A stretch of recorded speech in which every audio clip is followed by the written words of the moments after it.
ጤና ይስጥልኝ እንደምን ዋላችሁ እንደምን አመሻችሁ። አርዕስተ ዜናውን በማስቀደም ዕለታዊ መረጃዎችን የምናሰማችሁ ይሆናል።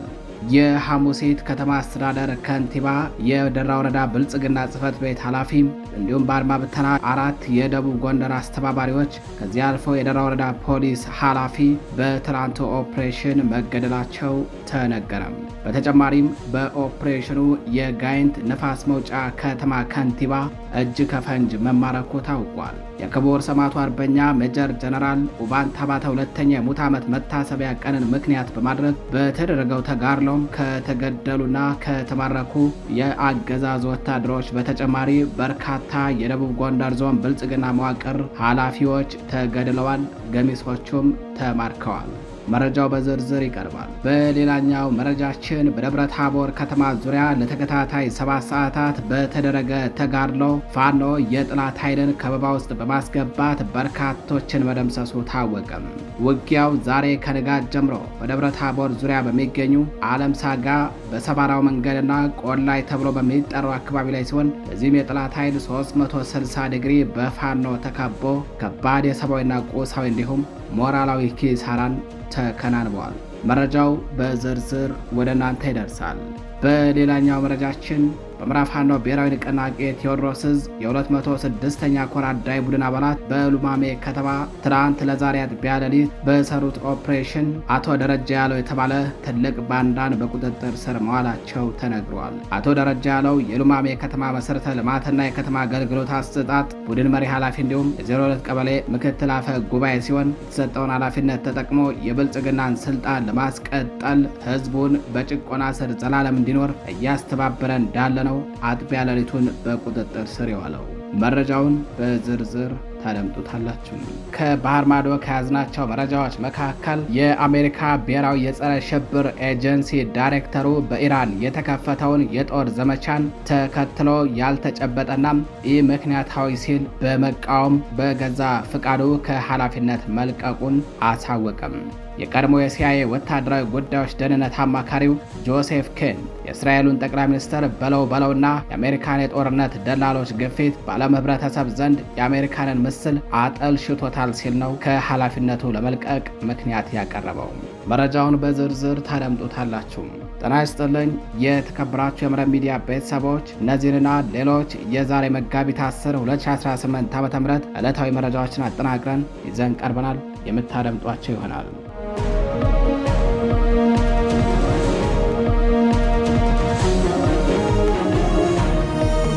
ወደ ቀዳሚው መረጃችን አለፍን። የአማራ ፋኖ ብሔራዊ ንቅናቄ የ1447ኛው የኢድ አልፈጥር በዓልን ምክንያት በማድረግ ያደረሰውን የእንኳን አደረሳችሁ መልእክት እንደወረደ የምናቀርበው ይሆናል። ለመላው የእስልምና እምነት ተከታዮች እንኳን ለ1447ኛው የኢድ አልፈጥር በዓል አደረሳችሁም።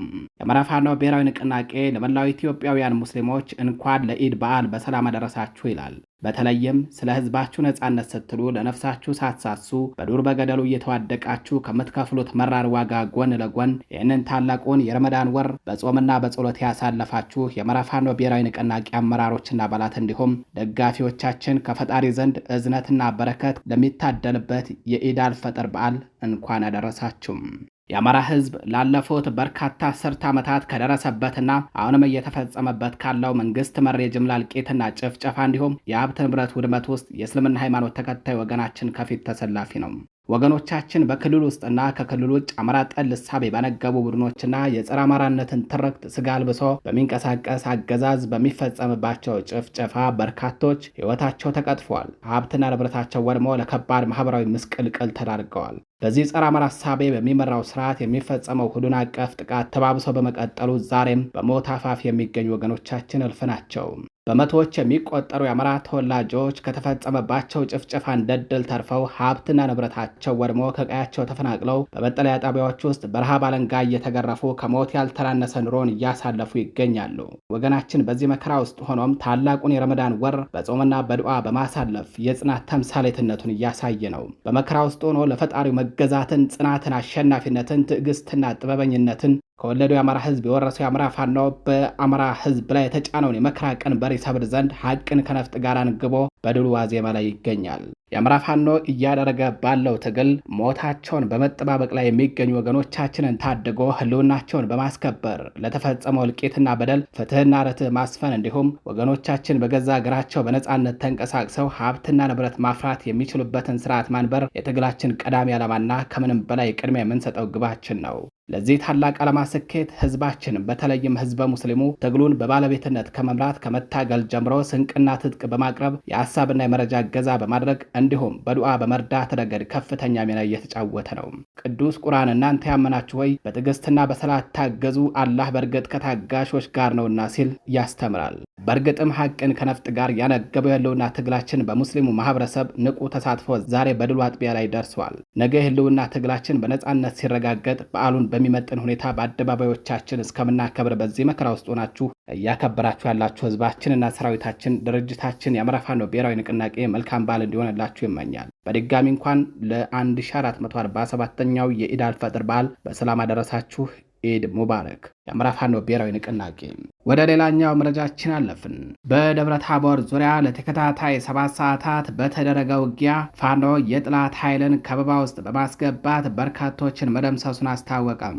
ውጊያው በደብረ ታቦር ዙሪያ በሚገኙ ባለምሳጋ በሰባራው መንገድና ቆላይ ተብሎ በሚጠራው አካባቢ ላይ ሲሆን በዚህም የጥላት ኃይል 360 ዲግሪ በፋኖ ተከቦ ከባድ የሆነ ሰብአዊና ቁሳዊ እንዲሁም ሞራላዊ ኪሳራን ተከናንቧል።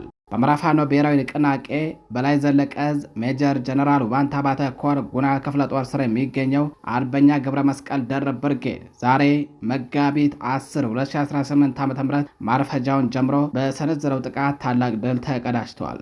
የታላቁ ሰማዕት ሜጀር ጀነራል ውባንታ ባተ ሁለተኛ ዓመት የሙት ዓመት መታሰቢያ ቀንን ምክንያት በማድረግ የብርጌዱ የፋኖ አባላት ከደብረ ታቦር ከተማ በቅርብ ርቀት ላይ በሚገኘው ስልታዊ ቦታዎች ላይ የተቀናጀ ጥቃት በመሰንዘር ነው ድል የተቀዳጁትም። በደብረ ታቦር ዙሪያ ባለምሳጋ ጫካ ውስጥ በሰባራው መንገድና በቆላይ አካባቢዎች ላይ ዛሬ ከንጋት ጀምሮ ለተከታታይ 7 ሰዓታት በዘለቀው ለአስጨራሽ ትንቅንቅ ያገዛዙ ሰራዊት 360 ዲግሪ ተከቦ ከባድ ቅጣትን ተከናንቧል። በዚህም በርካታ ወታደሮች ሙትና ቁስለኛ ሲደረጉ ከጦር መሳሪያ ጀምሮ በርካታ ወታደራዊ ቁሳቁስ በፋኖ ቁጥጥር ስር ውሏል። ውጊያው አበላ ሰል እያለ በዚህ ምሽትም ቀጥሏል። የተጠናከረ መረጃ በነገው ዜና ወጃችን ወደ እናንተ የምናደርስ ይሆናል። ወደ ሌላኛው መረጃችን አለፍን። የክቡር ሰማዕቱ አርበኛ ሜጀር ጀነራል ውባንታ ባተ ሁለተኛ የሙት ዓመት መታሰቢያ ቀንን ምክንያት በማድረግ በተደረገው ተጋድሎ በአማራ ክልል የደቡብ ጎንደር ዞን ብልጽግና መዋቅር ላይ ከባድ ኪሳራ መድረሱ ተነገረም። በብልጽግና መዋቅር የሐሙሲት ከተማ አስተዳደር ከንቲባ ተመስገን የሸዋስ እንዲሁም የደራ ወረዳ ብልጽግና ጽሕፈት ቤት ኃላፊ ፈንታው ድረስ፣ የደራ ወረዳ ፖሊስ ኃላፊ ኢንስፔክተር ሰለሞን እነዚህ በውጊያው የተገደሉ ናቸው። በተጨማሪም በክልሉ የአድማ ብተና የደቡብ ጎንደር ዞን ዋና አስተባባሪ የሆኑት ሻለቃ ፍታለው፣ ሻለቃ ደጀኔ፣ ሻለቃ ነጋሽና ሻለቃ መላኮ ሲሳይ እነዚህ የክልሉ አድማ ብተና የደቡብ ጎንደር ዞን ዋና አስተባባሪዎች ሲሆኑ በትናንት ኦፕሬሽን ተገድለዋል። በተጨማሪም የጋይንት ንፋስ መውጫ ከተማ ከንቲባ ተማርኮ በአሁን ሰዓት በፋኖ የምርኮኛ ጊዜያዊ ማቆያ ጣቢያ ውስጥ ይገኛል።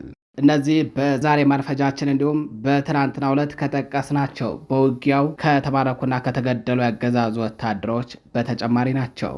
ትላንት መጋቢት 9 2018 ዓ.ም የንጋት ጮራ ከመፈንጠቋ ቀደም ብሎ ከደራ ወረዳ ጀምሮ እስከ ጋይንትና ጨጭሆ ቀጠና ድረስ በጎንደር ጠቅላይ ግዛት ዕዝ ከበላይ ዘለቀ ዕዝና ምኒልክ ዕዝ በተውጣጡ የፋኖ ኃይሎች በተደረገው ተጋድሎ ከ520 በላይ የአገዛዙ ወታደሮች የተማረኩ ሲሆን 651 በላይ የጠላት ኃይል መደምሰሱን መግለጻችን አይዘነጋም።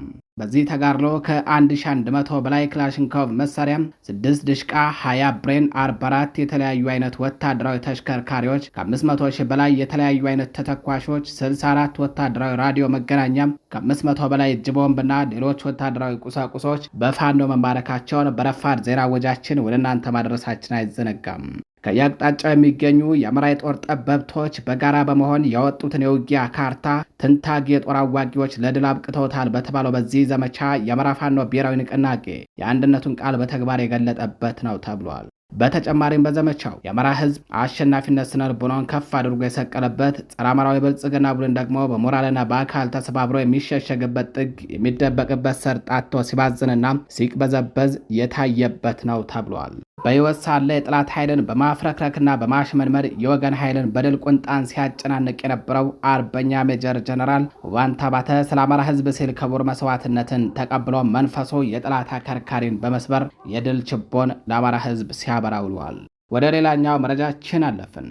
የ206ኛ ኮር አዳኝ ቡድን በሉማሜ ከተማ ትላንት ለዛሬ አጥቢያ ሌሊቱን በሰራው ኦፕሬሽን ምርጫን ተከትሎ የአማራ ፋኖ ብሔራዊ ንቅናቄ ያወረደውን መመሪያ ጥሶ የተገኘ አቶ ደረጀ ያለው የተባለ የብልጽግና ካድሬን በቁጥጥር ስር አውሏል። አቶ ደረጃ ያለው የሉማሜ ከተማ መሰረተ ልማትና የከተማ አገልግሎት አሰጣጥ ቡድን መሪ ኃላፊ እንዲሁም የ02 ቀበሌ ምክትል አፈ ጉባኤ ሲሆን ህዝብን አስገድዶ ቤት ለቤት ምርጫ ካርድ ሲያወጣ የነበረ ካድሬ በመሆኑ በአማራ ፋኖ ብሔራዊ ንቅናቄ ቴዎድሮስ ዕዝ 206ኛ ኮር አዳኝ ቡድን በሉማሜ ከተማ ትናንት መጋቢት 9 2018 ዓ.ም ለዛሬ መጋቢት 10 አጥቢያ ሌሊቱን በተሰራ ኦፕሬሽን በቁጥጥር ስር ውሏል።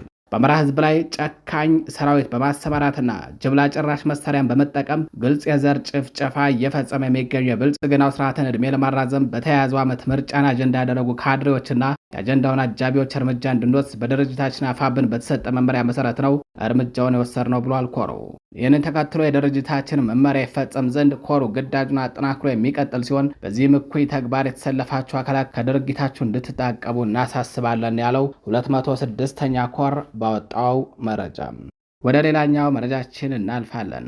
መብረቅ ክፍለ ጦር በጦርነት ቀጠና ውስጥ ሆኖ ያሰለጠናቸው 3ኛ ዙር የኮማንዶ ተዋጊዎችን በደማቅ ሁኔታ አስመረቀም። በምኒልክ ዕዝ ንጉስ ሚካኤል አሊ ኮር ስር የሚገኘው መብረቅ ክፍለ ጦር መጋቢት 8 2018 ዓ.ም የቁርጥ ቀን ልጆቹን በደማቅ ሁኔታ አስመርቋል። በክፍለ ጦሩ ስር በአርበኛ ሻፊ ሀፍታሙ ስም በተሰየመው የኮማንዶ ማሰልጠኛ ማዕከል የሰለጠኑት እነዚህ እግረኛ ተዋጊዎች የማዕከሉ 3ኛ ዙር ሰልጣኞች መሆናቸው ታውቋል። ሰልጣኞቹ ወታደራዊ ሳይንሱንና ጥበቡን የቀሰሙት ከጠላት ጋር ፊት ለፊት እየተፋለሙና በጽኑ ተጋድሎ ውስጥ ሆነው ነው። በጦርነት ቀጠና ውስጥ ሆነው ስልጠናቸውን ማጠናቀቃቸው ተዋጊዎቹ ለየትኛውም አይነት ግዳጅ ለላቀ ድል ከወትሮ በተለየ ሁኔታ ዝግጁ መሆናቸውን በተግባር ያሳዩበት ሆኖ ተመዝግበዋል። በምረቃው ዕለት ከፍተኛ ወታደራዊ አመራሮችና ጥሪ የተደረገላቸው እንግዶች በተገኙበት የሰልጣኞች ወታደራዊ ትዕይንትና የተጋድሎ ዝግጁነት የታየበት ደማቅ ስነስርዓት ተካሂዷል። ተመራቂዎቹ ያሳዩት ወታደራዊ ብቃትና ወኔ በተገኘው እንግዳ ላይ ትልቅ ተስፋን ያጨረ ሲሆን ለማይቀረው ድልና ነጻነት በሚል መሪ ቃል ክፍለ ጦሩ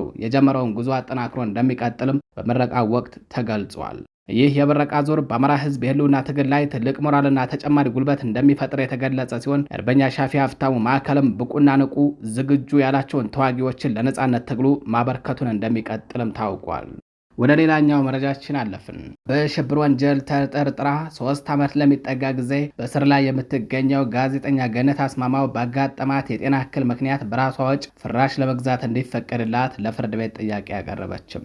ጋዜጠኛዋ ጥያቄዋን በዛሬው ዕለት በጠበቃዋ በኩል ያቀረበችው ለፌዴራል ከፍተኛ ፍርድ ቤት ነው። የተከሳሿ ጠበቃ አቶ ሰለሞን ገዛኝ ለኢትዮ ኢንሳይደር እንደተናገሩት ጋዜጠኛ ገነት ባለፉት 2 ዓመታት በኩላሊት ህመም ውስጥ ቆይታለች። ደንበኛቸው በቅርብ ጊዜ ባደረገችው ምርመራ በሁለቱም ኩላሊቶቿ ላይ ጠጠር መገኘቱ የገለጹት ጠበቃው በህመሟ ምክንያት ለመቀመጥና መተኛት መቸገሯን አስረድተዋል። ጋዜጠኛ ገነት በታሰረችበት ማረሚያ ቤት የሚገኘው ፍራሽ ቶሎ የሚጎደጉድ በመሆኑ ህመሟን ሊያስታግስላት እንዳልቻለም አቶ ሰለሞን ገልጸዋል። በሐኪም ቤት ትዕዛዝ መሰረት ማረሚያ ቤቱ ተስማሚና በቀላሉ የማይጎዱ ፍራሽ እንዲያቀርብ ጥያቄ ማቅረባቸውን ጠበቃው አክለው ገልጸዋል። ሆኖም የቃሊቲ ማረሚያ ቤት ለሁሉም ታራሚዎች እያቀረበ ካለው ውጭ የተለየ ፍራሽ እንደማያቀርብ ምላሽ መስጠቱን ጠበቃው ተናግረዋል። ይህን ምላሽ መሰረት በማድረግ ጋዜጠኛ ገነት በራሷ ወጪ ፍራሽ ለመግዛት ከማረሚያ ቤቱ ፍቃድ ብትጠይቅም ተቋሙ የፍርድ ቤት ትዕዛዝ ካልደረሰው በቀር ጥያቄውን እንደማያስተናግድ ማሳወቁን አቶ ገዛኸኝ ገልጸዋል። የማረሚያ ቤቱ ምላሽ በመንተራስም ዛሬ ሐሙስ መጋቢት 10 2018 ዓ.ም ለፍርድ ቤት አቤቱታ ማስገባታቸውን ጠበቃው ተናግረዋል። ፌዴራል ከፍተኛ ፍርድ ቤት ልደታ ምድብ አንደኛ ህገ መንግስትና ህገ መንግስታዊ ላይ የሚፈጸሙ ወንጀሎች ችሎት የቀረበ አቤቱታ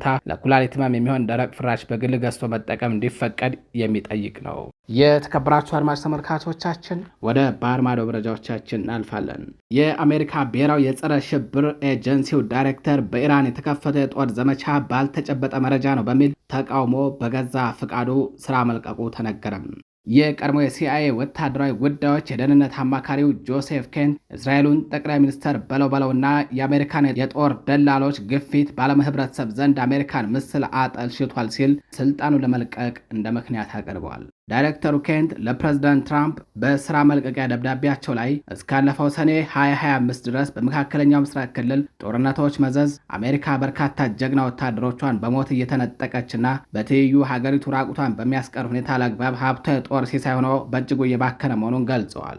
ሌላው ወደ ኢራን ዘመቻውን ግፋ ብለው ለማለት የእስራኤል ከፍተኛ መኮንኖችና የተወሰኑ አሜሪካ መገናኛ ብዙሃን የተሳሳተ መረጃን በስፋትና በፍጥነት እያሰራጩ የዓለም ህብረተሰብ መሬት ላይ ያለውን ሀቅ ቆሞ እንዳይገነዘብ ከፍተኛ መረጃ በመበረዝ መጠመዳቸውን ዳይሬክተሩ ኮንነዋል። ኬንት እስራኤል በፈጠራ መረጃ በፈበረከችው ጦርነት መዘዝ የአሜሪካ ባህር ኃይል አባል የነበረችውን ባለቤቱን ሻኖንን እንደ አውሮፓውያን አቆጣጠር በ2019 በሶሪያው ግዳጅ ላይ እንዳጣት ላብነት ጠቅሷል። እናም ከአሜሪካውያኑ ጥቅም ጋር ያልተሳሰረ ግልጽ ዓላማ ለሌለው ቀጣዩን አዲስ ትውልድ ለማስጨረስ ግዳጅ ሰጥቼ የምልክበት አንዳች አሳማኝ ነጥብ ስላላገኘው መልቀቅን መርጫለሁ ብሏል። የተከበራችሁ አድማጭ ተመልካቾቻችን ለዛሬ መጋቢት 10 2018 ዓ.ም ይዘናቸው የነበሩት ዕለታዊ መረጃዎቻችን እነዚህን ይመስላሉ። በሌሎች መረጃዎች እስከምንገናኝ ቸር ቆዩ።